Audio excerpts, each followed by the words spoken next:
Today I'm swatching some black pens in this handmade journal. I'll link the resources and the information about the journal itself in the description of this video. I've mostly been using it as a watercolor swatch book to do samples of my different watercolor paints. It is now time to write the colors of these paints that I focused on each page before I forget about it. So I am moving along to a new page to try out various black markers.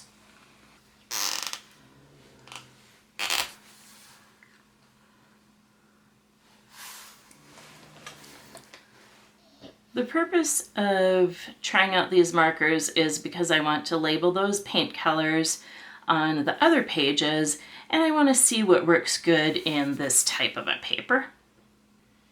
I will wait to write the title, black markers, up here until I see which markers I like. And I'm simply writing the name of the marker on the page.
Well, who knew I had all these black markers and black pens? I didn't. I even found some stashed away that I didn't know I had. Let's do the ultimate test and see if any bled through the back. Yay, they didn't. So I will use this as a reference. Every paper that you use works differently with your materials, and that's why I like to do things like this black pen swatch. I'll look through these and decide which ones I'd like to label on my watercolor swatch pages from the rest of this art journal or watercolor journal. Thanks for subscribing to Creative Solace Studios.